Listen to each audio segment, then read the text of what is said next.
Hello, I'm Namo Abdulla and welcome to Inside America. Before the 2011 popular Arab uprisings started, Turkey pursued a friendly and economically driven foreign policy with its neighbors. Called zero problems with the neighbors, that policy is no longer applicable. At the moment, Turkey has problems with almost all its surrounding nations. Yet, there is one exception, and that is the semi-autonomous region of Kurdistan in northern Iraq.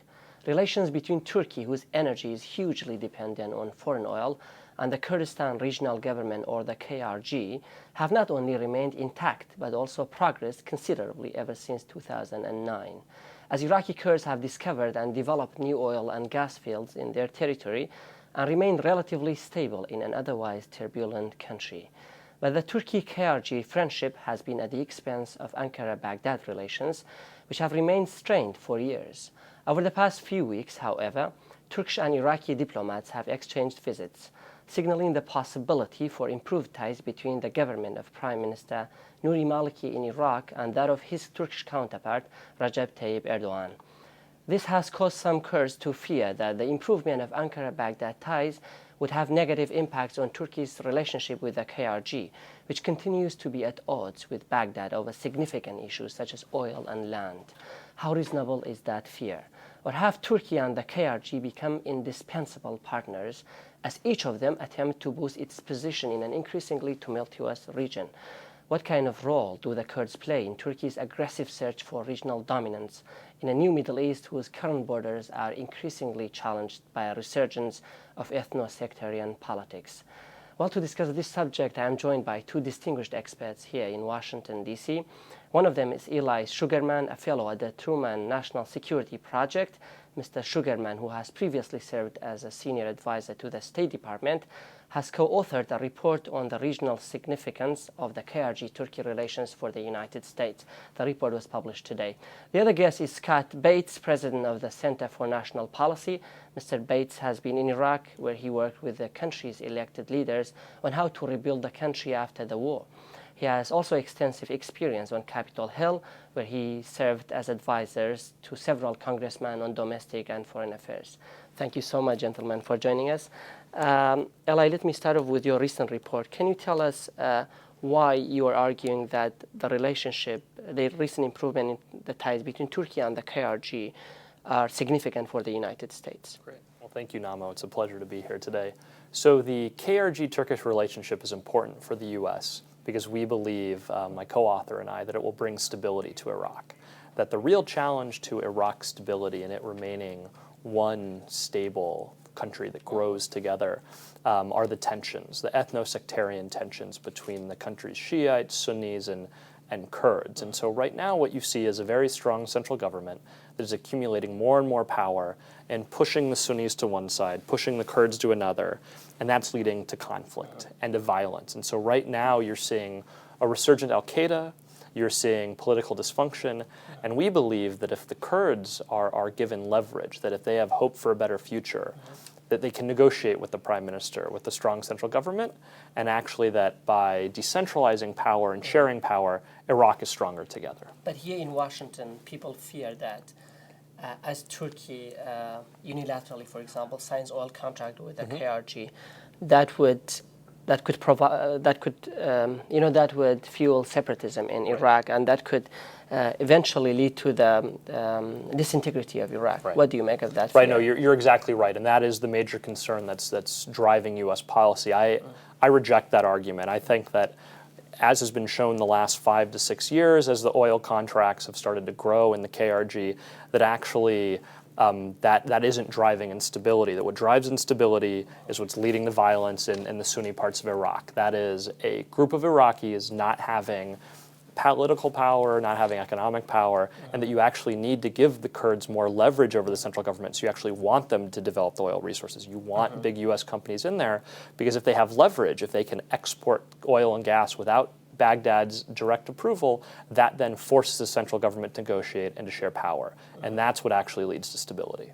Scott, do you agree with Eli that he believes the more the relations between Turkey and KRG improve, the more the prospect of stability in Iraq looks brighter? I would hope that would be the case. I think that what we're looking at right now, it all depends on what Baghdad's going to do. Baghdad has the opportunity to have a more stable Iraq. So I'd agree with Eli on that. But here's the problem. There is political paralysis right now in Baghdad, and I think the United States government has to see that as a reality that we have to work around, and we really do to serve the best interests of Iraq and the region and the United States. Face that reality and start taking some real actions to reject the fiction that answers in the region are always going to come out of Baghdad. What we're saying and taking a look at here is strengthening the relationship with Ankara and Erbil, looking for some regional solutions, working with America's good friends, and using that as a way to encourage Baghdad to see that there has to be real action on some of these long-standing issues, such as oil and gas revenue, such as cooperation on freeing up some economic development projects like the pipeline in northern Iraq as well. There are definitely some issues over which Baghdad is angry at Baghdad. One of those issues is Syria. Baghdad has completely taken a different stance from that of Washington towards the civil war in Syria. And Maliki currently is in Washington. Do you think President Obama could use what he suggests, that leverage that the Ankara-Erbil might provide to the U.S. in his talks to Maliki to bring him to concessions on those regional issues? Well, I think that the president needs to convey that the United States has been very patient with the government in Baghdad, that we do have enduring interests, that we are engaged in the region, and that we care. Unfortunately, I think those things need to be said because if you look at American actions lately, you don't see a lot of engagement on the Iraq-Kurdistan issue. So the president needs to re-engage on that. And I think he needs to emphasize that a solution for the long-term stability of Iraq and the region absolutely includes the KRG and has the KRG as a central point in the future of a unified Iraq as well. Eli, I would like to come back to your report again and also ask you a question, bring in the fact that in Turkey there has been a significant shift ever since Prime Minister Erdogan has come to power. One of the biggest shifts that we've seen has been the diminishment of the power of the army in Turkey. The army has brought under civilian control. Has that played any role in the kind of warm ties we see between the KRG and Turkey? It's an interesting question. I'm not sure if it's a direct result of the army's new role in Turkish society. I would say that Prime Minister Erdogan and his cabinet, particularly his foreign minister and his chief of intelligence, they have really made their mark on Turkish policy. And so their priority has been, zero problems with neighbors, asserting a strong role. That has broken down. Right, it has broken down. I take that point. But they have definitely influenced what Turkey has done. And one of their policies has been obviously to bring the military under stronger civilian control, much like one of their policies has been stronger outreach to the KRG. So I don't think the military results in the KRG relationship. I think it's part of a sort of broader policy platform, if you will, where it's all interconnected. Let's come down to the basics, Eli. What are the drivers of the relationship between the KRG and Turkey? I think it started with, in 2003, when Saddam Hussein was overthrown, that Iraq was obviously changed forever. And in the years after that, Turkey saw lots of instability, lots of unpredictability, and started to realize that the one constant, the one stable, safe part of the country was the KRG. Turkey also then, I think, rightly began to realize that it couldn't continue its policies with its own Kurdish population, that it needed to give them roles in the government, it needed to give them hope for a better economic future. And so the KRG was both a reliable neighboring partner, also somebody who could help with the domestic situation, and then later realized that there's quite a bit of energy, oil and gas there, export markets. And so I think that those are the three major components, the sort of political stability, security of the neighbor, the economic oil and gas, and then the Kurdish question in Turkey. When you talk about security, you particularly you mean the PKK, right? What does Turkey hope to achieve from the KRG regarding the PKK? Well, I think so far the KRG has served as a broker, has served as an intermediary, somebody who's a friend of both sides who can help the PKK and Turkey come together and settle their long-standing fight. Nobody wants to see the continuation of conflict in Turkey, civilians and military officials dying, that the KRG can facilitate, can broker a resolution to Turkey's... And that's significant, given the fact very that significant. More than 40,000 people have died in the conflict since 1984. It's the biggest problem that Turkey has had domestically, and so it's very important. Scott, why don't you now tell me, I mean, the KRG has certainly advantages for Turkey. It's a good partner. What is the advantage of Turkey for the KRG? I know there are plenty, but what is the biggest advantage that you see as an American here in Washington, D.C.? Well, from an American perspective, look, the United States has had a security relationship with Turkey for over a half a century, and now for about 20 years with the KRG, very intensely. We've been working together. So when you look at the greater Middle East, there are few better friends that we have than Turkey and the KRG. And our interests align, which are stability, which is fighting extremism, and promoting democracy, I might add. You just had elections in Kurdistan, and they were, I believe, a success. And Turkey is taking the democratic path as well. We have so much in common that it only makes sense that we have closer and closer cooperation, and that we are able to leverage our relationship to advantage with Iraq as well, not to their detriment, but to encourage progressive forces inside Baghdad to help them move on a path towards stability and inclusiveness instead of sectarianism, because down that road only leads to violence. Now we have Scott. I would like to ask you a question about the significance of the KRG-Turkey relations for the United States. I know, like in official statements of the State Department, we've seen opposition to several, unilateral contracts that the Turkish companies have signed with the KRG, and the recent pipeline is going to be completed, like soon, in a matter of weeks.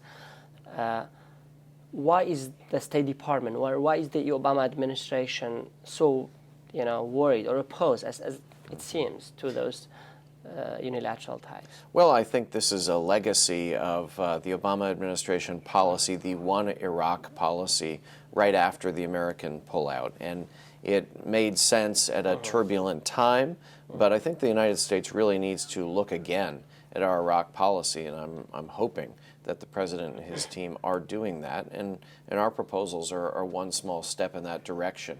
For example, as you mentioned, the pipeline. I mean, to my mind, this should not be opposed, because this does provide the exact kind of leverage to encourage Baghdad to get moving and make an accommodation that's in their own best interests out of Baghdad to actually have one Iraq.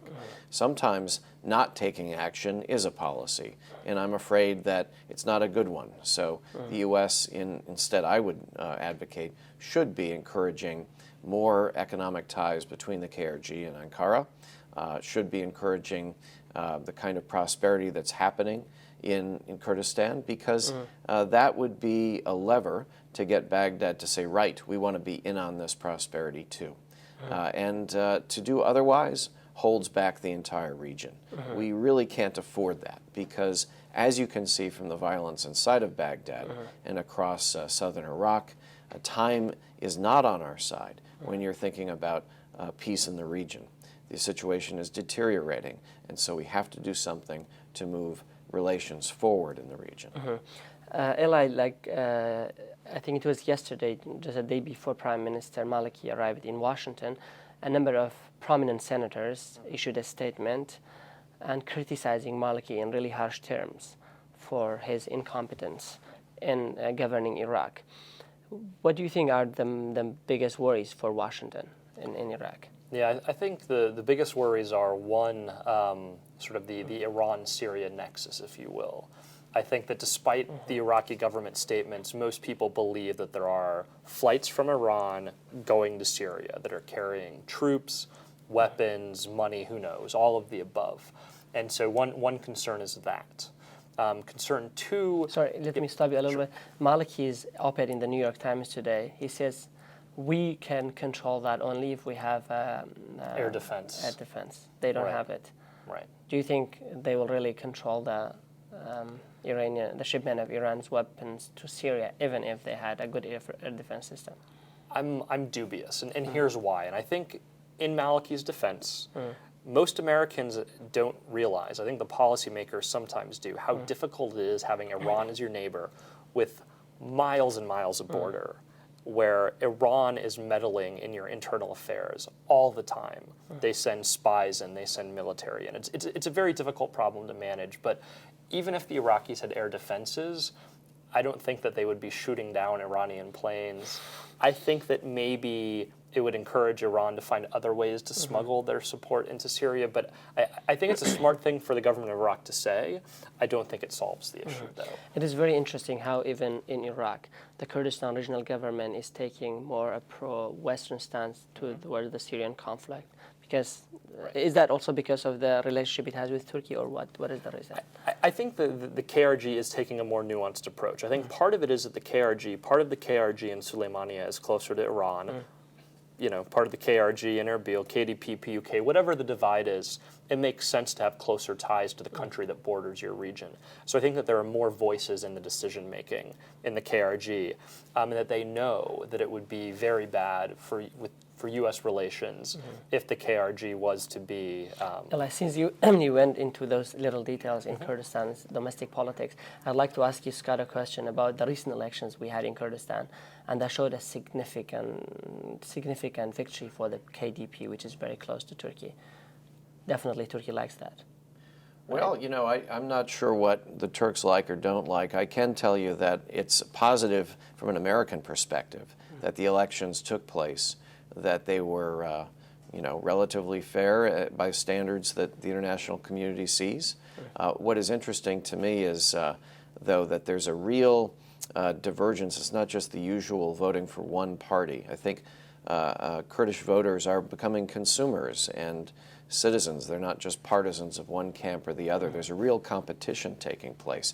And so what I think Turkey looks at that and sees that there's a genuine democratic process, that if they want to be friends with the Kurdish region, they're going to have to reach out to the people. They can't just deal with a leader. And the best way to do that is through economic cooperation. And so the Kurdish people over time will see that the relationship is changing in a positive direction with Turkey. So, I think most friends of democracy and friends of Kurdistan see the recent elections as a very positive development. There have been some exchange of diplomatic visits between Turkey and Baghdad and Maliki's government.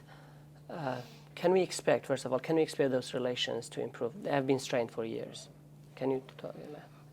I mean, I hope they can improve. I mean, it's like Scott said, it's not an either-or proposition. That hopefully Erbil and Baghdad can become closer. Hopefully Baghdad and Ankara can come closer. I think that there's a lot of distrust between Ankara and Baghdad that's going to take time. I think that Ankara has seen the lack of stability, the lack of security in Baghdad, and so I think it's positive that there have been the talks, that there have been the visits, that there's talk of Prime Minister Erdogan visiting with Prime Minister Maliki, much like Maliki's here to meet with Obama. But I wouldn't expect any major changes overnight. Yeah, but Eli, some people fear in Kurdistan that if the relationship improves between Baghdad and Ankara, that would be at the expense of the relationship between Kurdistan and Turkey. So I think one thing is that the Turks understand sort of that this is a long-term relationship, right? That the one with the KRG. The one with the KRG, the energy. I mean, 7%, I believe, of all Turkish exports go to the KRG. I mean, the energy pipeline means that Turkey's economy is going to be more beholden to the oil and gas that's there. And the reason the Turks are doing that is not just for 2 to 3 years to make money, to have a little influence. It's because the KRG is stable, it's predictable, you can trust what they say and do, and Turkey knows that that is the type of partner it wants, that Baghdad is still trying to sort through a lot of challenges to its democracy, to its security, and that's going to take a while to work itself out. And I think that Baghdad also is always going to be more influenced by Iran next door than it is to Turkey.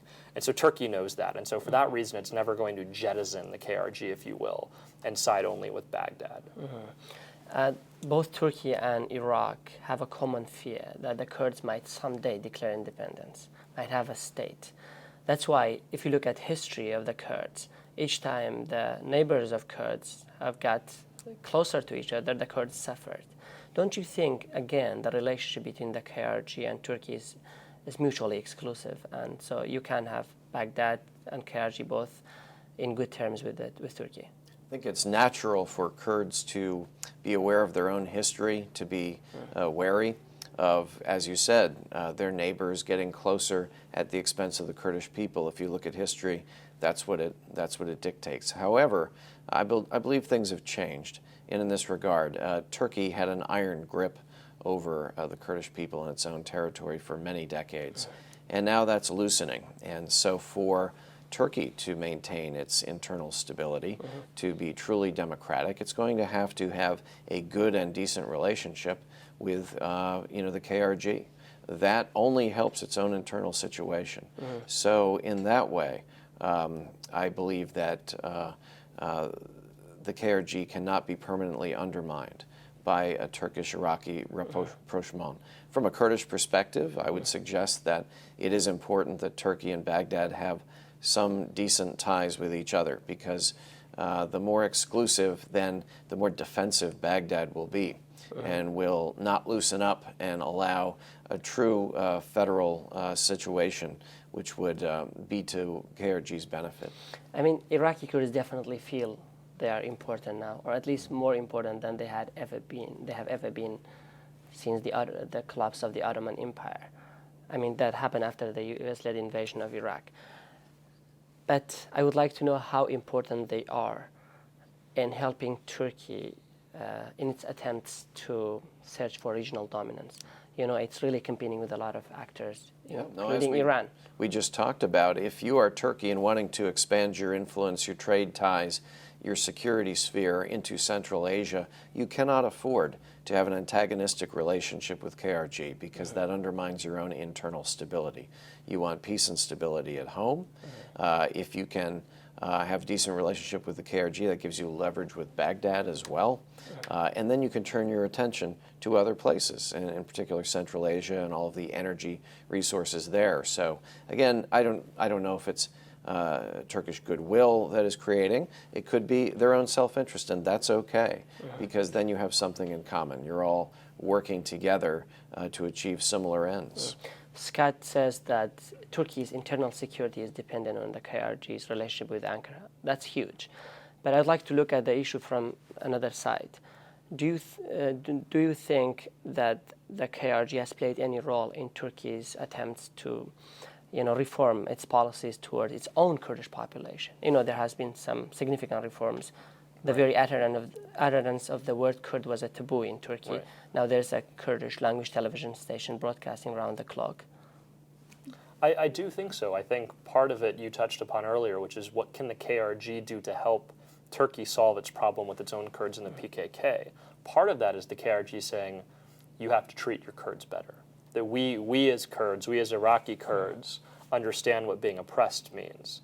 Obviously, the Iraqi Kurds, suffered awful acts by Saddam Hussein's government and even the previous government. And so I think on that note, I think I need to take a short commercial break, but I would really like to come back and discuss this subject a little bit further. Afterwards, we will return to discuss the impacts of Syria's civil war on both Turkey and Kurdistan. Are there any spillover impact of that war on Turkey? Do the Kurds have an important role to play there as well? Stay with us. You will know that shortly after the break. Hello again and welcome back to Inside America. Just to remind you that we're discussing a recently built strong relationship between Iraq's semi-autonomous region of Kurdistan and Turkey. What kind of geopolitical impacts do those relations have in an increasingly unstable region? The region is totally unstable. Not totally, but it's increasingly unstable. The most instability is definitely in Syria. And we've so far seen some spillover impacts of the Syrian conflict on both Turkey and Kurdistan, the refugee crisis. But I would like to know, what kind of role do the Kurds in Syria play in all of this, in Turkey's aggressive support for the opposition to topple the Assad regime? So I think that Turkey obviously is no longer friends with the Assad regime. I think that's an understatement, that Erdogan and Assad used to be very close and have had a falling out. What role the Kurds play in Syria, I think, is an open question. I think that Turkey is concerned by some things that the Syrian Kurds have done, such as seizing border posts and declaring autonomous zones within their control. And I think that that gets close to Turkish concerns about a broader sort of pan-regional Kurdish territory coming together that might threaten Turkish territorial integrity. I think it's an open question, though, what happens in Syria? What role do the Kurds have? Hopefully what happens is that the Syrian civil war is resolved, the Kurds in Syria have a voice in the next government, and that there aren't any breakaway republics or further sources of instability like that. And they are particularly concerned about the Kurds in Syria because the PYD, which is an offshoot of the PKK, is the most powerful party, at least militarily, in Syria, right? Correct. Correct. No, that is a concern of theirs, and I think that it's very linked. That the Turkish resolution of their own Kurdish problem is very linked to their concerns over what's happening in Syria. And the closer that Ankara and the PKK get to not only having a ceasefire, but moving towards a real peaceful partnership will help in Syria. Scott, I remember the same kind of concern that he talks about it, that Turkey has now regarding Syria, the same kind of concern Turkey raised in the lead up to the invasion, the run up to the U.S. invasion of Iraq. Yeah, no, that's But eventually Turkey came up to terms with the Kurds in Iraq. Right, that's exactly right. I was just thinking this while we were talking, that I do hope that the Kurdish leadership inside Syria is as wise and calculating as the leadership inside of Iraq, the Kurdish leadership in Iraq has been. I mean, you were strong and patient and strategic in your thinking and in your moves. And I think that there is an opportunity with the Syrian Kurds to establish an even more autonomous role inside of Syria where their rights are protected. They really should look toward the KRG as an example of how to do it right. And I think you're right about that Turkey, I think it's fair to say Turkey's going to be a little bit nervous about this until they see proof of a wise and strategic Syrian Kurdish faction operating right now. And I think so they are nervous about things right now. But it seems to me that Turkey is only concerned, the Turkish elite, the Turkish leadership, because the improvements happen at a much faster pace that Turkey wants to happen. The Turkish society is probably not ready for the Turkish government to accept another autonomy next border. Well, I don't know about that. I would say you're right that developments in Syria are moving much more quickly. In Iraq, it was on a decade's time frame, and in Syria, it seems to be just telescoped down to years or months, and the situation is incredibly unstable. So I don't think you can blame Turkey for being nervous right now. But the Kurds, once again, are going to be part of the answer in anything that happens in Syria, just as they are a central part of the answer for stability inside of Iraq as well. And for the KRG, that puts the KRG in a great situation to be able, once again, to be part of providing positive solutions in the region. That will earn the KRG friends in Turkey, in the United States, in the West. And that's exactly what the KRG needs when they go into Baghdad and have discussions. Eli, Turkey has been trying to have the KRG play some role in sort of containing the PYD in Syria. But it hasn't been successful, definitely, so far. And there are now tensions emerging between the KRG and PYD, the Kurdish party in Syria. Where do you think we will go? Where are we headed? Yeah, I think it's natural that there are some tensions because the PYD is engaged in a civil war. Their very existence is threatened. And so I think that while Scott's definitely right that they should look to the KRG as a example perhaps to aspire to, it's going to take time and it's difficult to talk while one group is being shot at and the other group is saying this is what you can become. And so hopefully the KRG will be able to help the PYD work with everybody in the international community and sort of play a good role in Syria's future. Don't you think that the main problem that Turkey the reason that Turkey doesn't want to come to accept the Kurds in Syria is because of the way it treats its own Kurds. Because the Kurdish people in Syria and the Kurdish people in Turkey are very interrelated. Their dialect is the same. They're geographically adjacent. Does that play a role? I think that Turkey is still coming to grips with the role of its own Kurdish citizens. I think it has made progress and should be commended for that. It still has some progress that's left to be achieved, and it does need to continue to implement more reforms and embrace its Kurdish citizens as equals. I think that the Syrian Kurds, it comes back to the point Scott made, where the Turks were very concerned about the role of the KRG in Iraq, but came around once they realized that the KRG could be a reliable partner. And I think it also took time for the KRG to mature into that partner. And I think it's only natural that in the case of the PYD in Syria, it takes a little while to get there. I'd like to come back to the KRG-Turkey relations, Scott. This pipeline that's being completed will increase the Kurdish autonomy further in Iraq. Doesn't really Turkey fear that they might go for independence at some point? Well, I don't think so. A pipeline has an on and an off switch, and one of those is in Turkey itself. So you have to trust each other. And I think that the KRG will take actions that are in its own best interest. And right now, an action like that probably wouldn't be in its best interest. So, from the Turkish perspective, this is a partnership that has been building trust as you go.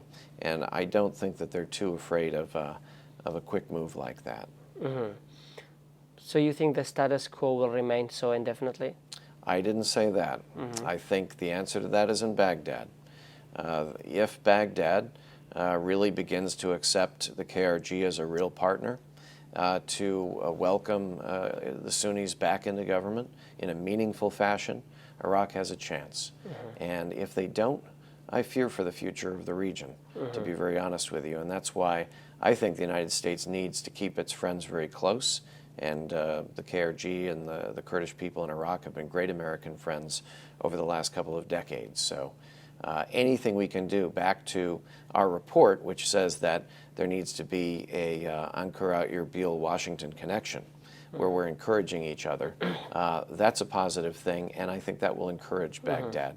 If they view it as a threat, then they're going to go down the wrong path. They should view this as a way to spread stability and peace in the region. Eli,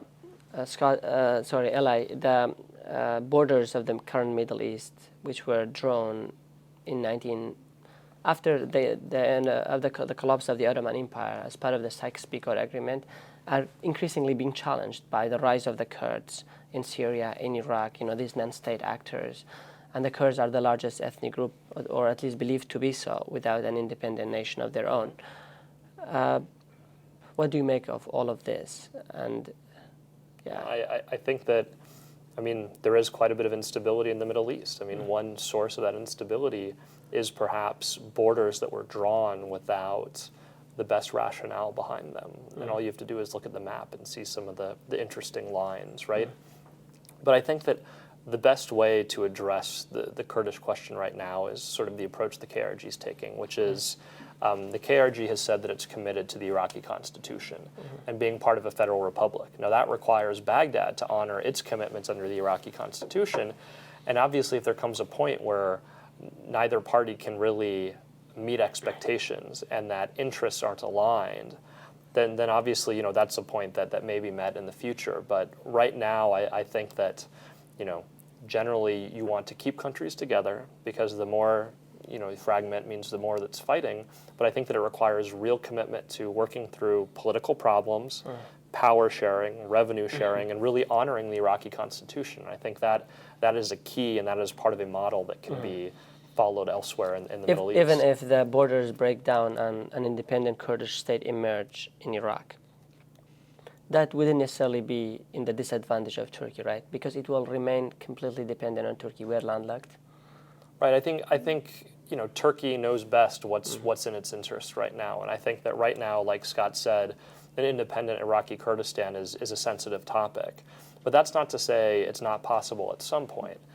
Think about 10 years ago if you had said Turkey, Ankara and Erbil are going to be as close as they are right now, everybody would have said that's crazy. That's never going to happen. So the progress that's been achieved already has already broken down certain beliefs and taboos. So I can't predict the future, but I think that you'll have to wait and see what happens. Hopefully countries will not fragment, and hopefully everybody's interests will be protected and they will be assured and they will have their rights. But if that doesn't happen, then obviously there are negotiations. I think we need to take another commercial break, but after the break we will come back to continue our discussion. Please stay with us. Hello again and welcome back to Inside America. Eli, I would like to come back to you and to your report. The Center for National Policy Report, you've made some very good recommendations for the United States vis-a-vis in regard to the KRG-Turkey relationship. Can you tell our viewers what those recommendations are? Sure. I think a couple of the recommendations are most interesting. One is that the U.S. really needs to strengthen its partnership with Turkey, and that the U.S. can help Turkey serve as a leader and also a trusted broker in Iraq. And by what we mean by that is that Turkey has a very good relationship with the KRG, as we've discussed. Turkey also has a unique relationship with Iraq's Sunnis, who right now are generally politically disenfranchised, and more and more taking up arms in violence. You've seen an insurgency return and some very negative security trends, which is largely a result. July was the most violent month in Iraq since 2008. No, thank you for reminding me. So I think suggestion one is help Turkey play a more active role. But then part of that is not only letting Turkey do whatever it wants, but it's also helping temper some of Turkey's policies that might be a little problematic, such as when Prime Minister Erdogan and Prime Minister Maliki start yelling at each other in the press. That's not productive. So by combining the U.S. and Turkey's foreign policy strengths, everybody can win in Iraq. That's recommendation one. There are also a couple more specific recommendations. Let's take on that recommendation Sure. one. Do you think President Obama will raise that recommendation? Because to me it sounds great. Do you think he will raise it with Prime Minister Maliki today or on Friday? I would hope so. I doubt it, though. I think that unfortunately right now U.S. policy in Iraq, as Scott said, hasn't received the fresh attention it needs. There isn't robust active diplomacy, that a lot of the very skilled diplomats in the U.S. administration aren't allowed to reflect on the policy, where it's working, where it's not, and craft a new policy, that there's a risk-averse approach right now that is doing a disservice to Iraq and U.S. interests in the country. And I'd like to give Eli some credit because just moments ago, before this interview, we were on Capitol Hill in the offices of the Center for National Policy. In the audience were officials from the State Department, from offices on Capitol Hill in the Senate and the House, and we laid it out. We talked about how the U.S. really does need a new look at our Iraq policy, that this Erbil, Washington, Ankara connection needs to be at the center of that rebalance in the region. I mean, Turkey, the United States has long hoped that Turkey will play the central role in Iraq after it withdrew. But it hasn't been so, right? Let's say maybe not even a central role, just a role that will cause the process to move forward. Because right now, Baghdad is in paralysis. So I think being able to strengthen this connection, this three-way connection with Ankara, Erbil, and Washington is a way to get Baghdad to get moving again. And if President Obama doesn't see that at this moment, I hope that he will see it very soon. And that's what our hope is with this report, is that we've tailored it to a specific audience of policymakers that are right on this topic in Washington, D.C., and that they're going to take a look at it, and hopefully those voices will be heard. So if the United States wants Turkey to play a central role in Iraq, so that to balance out Iran's influence in South and Central Iraq, it should go through Kurdistan, right? Right. We think that Kurdistan has to be a key part of that. I think that the key takeaway here is that Kurdistan and the KRG is part of the solution, not part of the problem. And for too long, U.S. policy has been ambivalent towards the KRG. On the one hand, an old friend, but also one that we have to keep at arm's length for fear of angering Baghdad.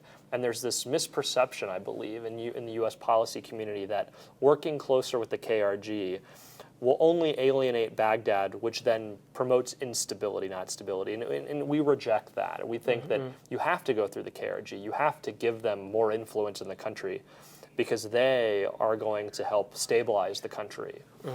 Also for geographic reasons, because Kurdistan is like the gateway. Serbia is the gateway for Turkey to go to the rest of you're Iraq. right. All of the trade, all of the trucks, whatever it is, always, you're right. It doesn't have any border with... Correct. I mean, there's a little border with Nineveh, but Nineveh is very unstable. You can't really go there. The truck drivers were killed when they they're back in 2007 and 8. Yeah. So, yeah, I mean, but I'd like to also come back to the role oil plays, and then we will go back to the second and third recommendation of your report. There's a huge dispute between Baghdad and Kurdistan over the oil policy, and that is what has irked the United States sometimes over Turkey's unilateral actions, right? Right. I think that the U.S. has been opposed to, frankly, not just Turkey, but any major U.S. company, including Exxon, Chevron. I mean, some of the largest oil companies in the world are in Kurdistan, are American. So I think that the U.S., yes, has opposed large companies going into Kurdistan, and we think that's a mistake. But the root of the dispute is there are different interpretations of the Iraqi Constitution. Because the Constitution is not clear. Both the KRG and Baghdad have claims that you can justify by reading the Constitution. The problem is there's no oil law to then clarify what the Constitution means, and there's no Supreme Court that exists or is neutral to actually decide a legal dispute. So that means that both the KRG and Baghdad take the maximalist position, and then it's very hard to negotiate and get to the middle. Do you have any point on that, Scott? No, I'd agree with that entirely, and I'd just say that one of the other key recommendations of our report, if I could bring it up, that really does bring reality to strengthening this three-way tie, is that we need to start, we meaning the United States, needs to start sending resources in directly to the KRG institutions, such as universities in Kurdistan, such as refugee relief. These are things that, there is a crisis situation, and by the time you send it to Baghdad, the assistance, it may not get to KRG in a timely fashion. So we really need to take another look at how we provide resources to key institutions in the KRG, because we have to strengthen those institutions. But to me, the United States seems very conservative in its foreign policy. It was one of the last countries to open a consulate in Erbil. It opened it after Turkey, opened a consulate. There are now 30 nations who have diplomatic offices in Erbil. I think it's a natural outgrowth of the U.S. has been involved since 2001 in military operations in the Middle East and North Africa region. Continues to be, if you're talking about Afghanistan and either parts of the Maghreb. So, the American people are not excited about the prospect of really deep engagement in the region, and I think they're trying to give Iraq a chance to set its own course, to get on its own feet. But I can say it's been a couple of years now, and time is not on the side of Baghdad. They need to reach accommodation with Erbil, and now I think it's time for the American government to start to take a look at our own policy and see how we can encourage Baghdad to focus on the reforms that are most necessary. And we think that strengthening the ties in the region between Erbil and Ankara can be a way to encourage that kind of break with the political paralysis in Baghdad. The American companies seem to have done exactly what you are saying in the report, unlike the U.S. government. For example, even though ExxonMobil was threatened by Baghdad that it would be blacklisted from doing business in the rest of Iraq should it go to Kurdistan, but he still went ahead with signing a contract with the KRG. Right. No, I think you're exactly right, that I think the U.S. private sector understands what the U.S. public sector does not. That Kurdistan is the gateway to Iraq, that it's a very promising market. There's a reason why U.S. companies and Turkish companies and other companies are doing so much business in the KRG. It's because it's safe and stable and easy to get in. You show up on a U.S. passport, they stamp it at the airport. You don't have to go through the several-month process here to get an embassy get a visa from the embassy, which is a nightmare sometimes. And so I think that you're very right. The companies see opportunity, and they don't have to follow old policies that don't make sense anymore, that they know where there are opportunities, and they go after them. I know there's high anti-American sentiment after the invasion in the Middle East generally. But you've lived in Kurdistan, both of you. What is the public opinion of the United States in Kurdistan? What do you think? I tend to find my Kurdish friends to be very pro-American, realizing that those, especially those who live near Suleimania, I mean, there is a special relationship with Iran that you need to respect. But I find the KRG to be very pro-American, and that does stand out in the Middle East and in Iraq, and you're right to highlight it. Mm-hmm. Yeah, you lived in Erbil. You worked for NDI, National Defense. That's right. National Democratic Institute. Mm-hmm. Can you tell me about your experience there? Well, I loved it, and I loved meeting Kurds of all different walks of life. Pro-American, as I said. I think that Kurdistan can be an island of stability, an American friend for years to come in the Middle East. But I will say that I went back recently, and there's a little bit of disillusionment with some Kurdish friends with the United States, and that disturbed me. And I wasn't able to reassure them. And so hopefully we can Can you briefly touch on those? Sure. That they were feeling a little bit abandoned, that the U.S. was not paying attention to the political situation in Iraq, not putting any kind of pressure on Baghdad. And, it's understandable if you look at Kurdish history that you expect that your friends might leave you, that it's a temporary relationship. We have no friends except for the mountains. That's our motto. That has been our saying for years. You know what? But I think that your government is on the path of making friends. Maybe it's not because they all love you in the region, but because it's in their own interests. And I think that relationship with Ankara is one of those. That it is in Turkey's interest to have a stable KRG. And that's your best guarantee for continued friendship in the region. And as Kurdish democracy grows, you'll win more and more friends in the United States, and hopefully that'll cause policy to shift. Eli, you have 1 minute to tell me, the biggest recommendation that you have for all the players, Turkey, Kurdistan, and the United States? Right. I think the biggest recommendation is that there's a win-win from everybody cooperating more. That again, that the KRG and Turkey can be the keys to success in Iraq. That they shouldn't be kept at arm's length for fear of leading to something worse. As Scott, I think, very cogently explained, U.S. policy in Iraq has not worked. The country has been on a negative trajectory the last few years, and it's time for change. And that change starts with the KRG being part of the solution. And so we've discussed some of the ways to do that, but the basic point is that you have to engage directly, that the energy deals are good, economic growth is good, promoting democracy is good, and that the KRG can help bring stability to Iraq in ways that Baghdad cannot. That you have to have the KRG and the Sunnis and the Shia all working together, and that's what we're hoping will happen. Eli Sugarman, the writer of a recent report, the co-author of a recent report on Turkey-KRG relations. Thank you so much for talking to Rudao.